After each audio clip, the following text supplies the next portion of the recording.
Hello दोस्तों, आज के वीडियो में सीखेंगे 26 हैमर ड्रिल मशीन रिपेयर करना।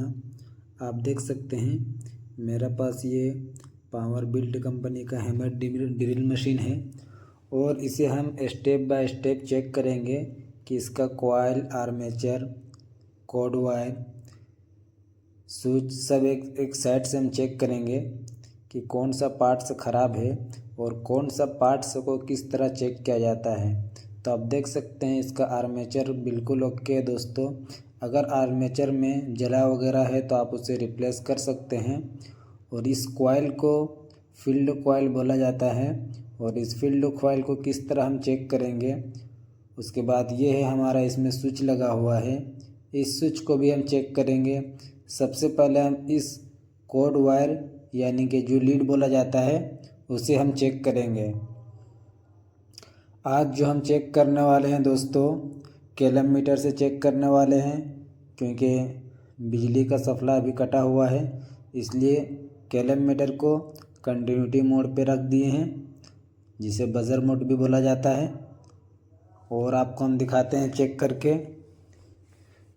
आप देख सकते हैं कॉर्ड वायर से एक जो स्विच में जो दोनों तार जुड़ा है उसमें एक एक करके आपको सटा के देखना है, जिससे आपका बजे समझे कि वो तार बिल्कुल ओके है। इसका दूसरा वाला भी बिल्कुल ओके है दोस्तों।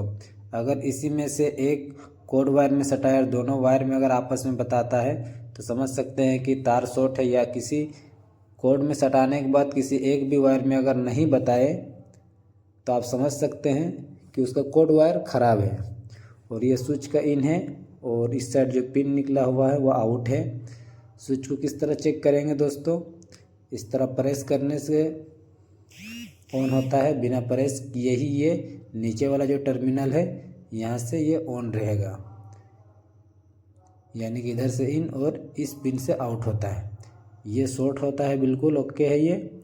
और दूसरा जो है यहाँ से इस जगह पे बताएगा, लेकिन ये अभी नहीं बताएगा दोस्तों। जब तक हम स्विच को ऑन नहीं करेंगे तब तक ये नहीं बताएगा।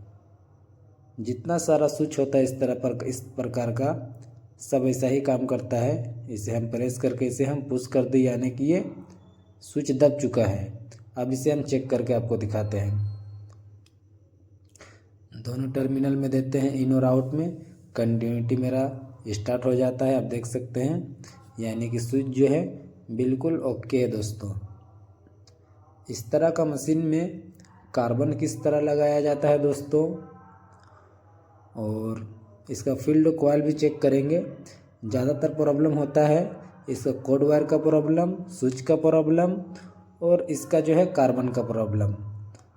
तो आप कॉर्ड वायर और स्विच का जो चेक किया जाता है आप देख सकते हैं, सीख चुके होंगे लगभग। और ये इसका फील्ड कॉइल है, इसे चेक करेंगे। सबसे पहले ये जो कार्बन होल्डर है, इस कार्बन होल्डर को सबसे पहले बाहर निकालेंगे, तब हम इसका फील्ड कॉइल को बिल्कुल प्रॉपर तरीक़ा से हम चेक कर सकते हैं। आप देख सकते हैं यहाँ पे पिन लगा हुआ रहता है। आप टेस्टर की मदद से पिन को उठा के साइड कर दें, ठीक है। उसके बाद ये धीरे धीरे आपको बीचों बीच में लाना। ये जो स्प्रिंग है और ये स्प्रिंग, दोनों स्प्रिंग ने इसे जकड़ के रखा है दोस्तों। ये दोनों स्प्रिंग को बीचों बीच में रखना है और टेस्टर की मदद से ऊपर की ओर प्रेस करना है। आप देख सकते हैं जैसे ही हम प्रेस कर रहे हैं धीरे धीरे ये ऊपर की ओर आ जा रहा है। ये धीरे धीरे ऊपर आ गया। आप देख सकते हैं चारों साइड से हल्का हल्का प्रेस करना है।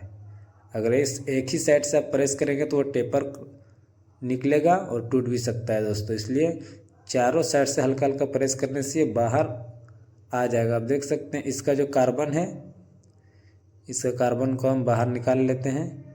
इसका जो कार्बन है बिल्कुल ख़त्म हो चुका है, हल्का हल्का सा बचा है, इससे स्टार्ट नहीं हो सकता है दोस्तों। अब ये जो स्प्रिंग हम देख सकते हैं, ये स्प्रिंग दोनों यही स्प्रिंग जो है इस कार होल्डर को दबा के रखता है, प्रेस करके रखता है। सबसे पहले इसको साइड रखते हैं, उसके बाद इसका जो फील्ड कॉइल है उसे चेक करेंगे। ये दो साइड कॉइल है, ये दोनों साइड कॉइल को अलग अलग चेक किया जाता है। ये जो कॉइल है इस साइड का और ये जो कॉइल इस साइड का है, दोनों आपस में शॉर्ट नहीं होना चाहिए। अगर शॉर्ट होगा तो आपका मशीन स्पीड नहीं घूमेगा या तो स्टार्ट ही नहीं होगा। सबसे पहले हम इसे कंटिन्यूटी मोड से चेक कर रहे हैं। आप देख सकते हैं इस राइट साइड का जो एक वायर निकला हुआ है इसे हम एक पिन में रखते हैं और दूसरा यहाँ पे जैसे ही सटाते हैं आप देख सकते हैं बजर स्टार्ट हो जाता है, यानी कि इस साइड का कॉइल बिल्कुल ओके है। इस टर्मिनल से दूसरा साइड में सटा कर देखते हैं, नहीं बताना चाहिए। आप देख सकते हैं बजर नहीं बज रहा, यानी कि बिल्कुल ओके है। सेम वैसा ही उस साइड का भी कॉइल को चेक करेंगे। आप देख सकते हैं बजर बज रहा है, यानी कि बिल्कुल ओके है। इस साइड में भी बता रहना चाहिए, यानी कि दोनों कॉइल बिल्कुल ओके हैं। अब हम इसे क्या करेंगे दोस्तों, इसे हम सेटअप करेंगे। जो कार्बन है इसे हम कार्बन को रिप्लेस करेंगे और फिर से हम इसे सेटअप करेंगे। तो दोस्तों आपको समझ में आ गया होगा कि इसका जो पार्ट्स है, ज़्यादातर जो नॉर्मल पार्ट्स है, सबसे ज़्यादा ख़राब होने वाला चीज़ आप चेक करने अगर सीख जाते हैं तो बहुत ही आसानी से खुद अपना घर में रिपेयर कर सकते हैं दोस्तों। इसका कोड वायर ज़्यादातर ख़राब होता है, इसका स्विच ख़राब होता है और इसका कार्बन ख़राब होता है, फील्ड ख़राब होता है। तो कार्बन को हम कार्बन होल्डर में लगा लेते हैं। ये जो कार्बन का में जो वायर निकला हुआ रहता है उस वायर को ऊपर की ओर रखना है ताकि उसमें आसानी से अंदर बाहर वो प्ले हो सके। आप देख सकते हैं इसको घुमा के, हाँ ये ऊपर प्ले इस तरह होना चाहिए, तब ये बिल्कुल काम करेगा। और कभी भी आप कार्बन लगाए, कोई भी मशीन में लगाएं तो कार्बन बिल्कुल फ्री होना चाहिए। अगर कार्बन फ्री नहीं है दोस्तों तो क्या होगा, कार्बन जाम हो जाएगा, जिसकी वजह से आर्मेचर में टच नहीं कर पाएगा। इस तरह स्प्रिंग को पकड़ना है, सही से नहीं चलेगा और प्रेस कर देना आपको। जो ये कार्बन होल्डर है इसे स्प्रिंग पकड़ के साइड साइड से सीधा रख के प्रेस कर देना। आप देख सकते हैं ये कार्बन होल्डर बिल्कुल परफेक्ट तरीक़ा से ये बैठ चुका है। इस तरह आप घिसका के भी देख सकते हैं। इससे क्या होता है कि लेफ़्ट और राइट मशीन को रोटेट किया जाता है दोस्तों। उसके बाद अभी इसका जो कार्बन होल्डर का जो वायर है इसको यहाँ बगल में लगाना है, यहाँ पे इस तरह करके। अभी हम इसका आगे का दिखाते हैं प्रोसेस। इस तरह टेस्टर से रख के उसमें और ऊपर से प्रेस कर देना है। ये बहुत ही आसानी से लग जाएगा दोस्तों।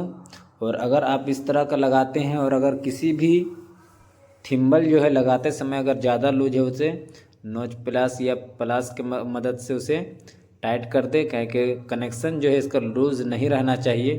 अगर लूज रहेगा तो स्पार्क करेगा और स्पार्क करने के बाद वो ख़राब हो सकता है। इसका ये कॉइल का सेपरेटर है, इसे आर्मेचर से घिसेगा नहीं इसके, इसलिए उसमें सेपरेटर वो दिया हुआ है। उसके बाद आपको क्या करना है, इसका आर्मेचर को जो जहाँ पे कार्बन होल्डर घिसेगा, यानी कि जहाँ पे कार्बन घिसेगा दोस्तों, सबसे पहले इसका कार्बन पीछे की ओर कर लेना है। और सेम आर्मेचर का जो है जहाँ पे ब्रास लगा हुआ रहता है, जहाँ पे कार्बन घिसता है, उसको सेम साइज में सेंटर में आके फिट करना है। उसे हम फिट कर दिए दोस्तों। वीडियो को थोड़ा स्किप कर दिए क्योंकि वीडियो ज़्यादा लंबी ना हो जाए और आपको ज़्यादा टाइम वेस्ट ना हो। आप देख सकते हैं उसे हम सेट करने के बाद इसका जो स्क्रू है सारा स्क्रू को लगा लेते हैं, फिर हम आपको दिखाते हैं। आप देख सकते हैं इसका चारों तरफ से हमने फिटिंग कर दिया है। ये कार्बन होल्डर बिल्कुल फ्री है। अब इसमें कार्बन होल्डर के पीछे से एक स्प्रिंग लगा हुआ रहता है जिससे कि वो प्रेस करके कार्बन को रखे, ताकि जब वो घिसने लगे तब फिर ऑटोमेटिक वो अंदर की ओर चला जाए, यानी कि कार्बन जो है उससे चिपक के रहे। आर्मेचर से घिसने के बाद। तो आप देख सकते हैं उसे हम फिट कर दिया और इसमें इसका जो फील्ड कॉइल का 2 वायर है इसे स्विच में लगाना है। एक इस पिन में लगाना है और जो एक ऊपर वाला जो पिन है यानी कि 2 थिम्बल लगाने का है, यानी कि कोड वायर जो आया है जिसमें एक साइड से स्विच में इन हुआ है, दूसरा साइड में आउट हुआ है, आउट वाला में आपको फील्ड कॉइल का जो 2 वायर है उसे कनेक्ट करना है दोस्तों। तो यहाँ पे हम पहला वाला वायर को यहाँ पे कनेक्ट कर देते हैं और दूसरा वाला को हम उसका पीछे वाला में हम कनेक्ट कर देंगे। अब देख सकते हैं दोनों वायर कनेक्ट हो चुका है और स्विच को बिल्कुल अच्छी तरीक़ा से बैठा लेना है। उसके बाद इसका जो कोड वायर है इसे यहाँ पे स्क्रू लगा देते हैं ताकि ये जब चले तो खींचे ना, और खींचेगा तो टूट सकता है, इसलिए इसे सेपरेटर स्क्रू लगाया हुआ है। इसे हम फिट कर देते हैं। उसके बाद हम स्टार्ट करके आपको दिखाते हैं। यहाँ पे ऊपर एक स्क्रू और नीचे पे 2 स्क्रू लगा हुआ है। ये तीनों स्क्रू को हम फिट कर लेते हैं पहले, उसके बाद हम स्टार्ट करके आपको दिखाते हैं। हमने स्क्रू लगा दिया दोस्तों। सबसे पहले सीरीज बल्ब से आपको चेक करके दिखा रहे हैं। जैसे स्विच प्रेस कर रहे हैं सीरीज बल्ब ग्लो कर रहा है, यानी कि ड्रिल मशीन बिल्कुल ओके हो चुका है। अब जैसे ही हम 220 वोल्ट आप सप्लाई देके आपको दिखाते हैं कि मशीन 220 वोल्ट में चलता है कि नहीं।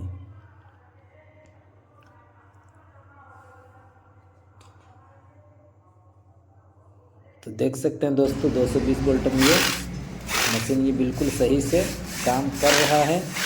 अगर दोस्तों आप मेरे चैनल में नए हैं तो चैनल को ज़रूर सब्सक्राइब करें और वीडियो को लाइक करें, और फेसबुक में देख रहे हैं तो फेसबुक पेज को ज़रूर फॉलो करें।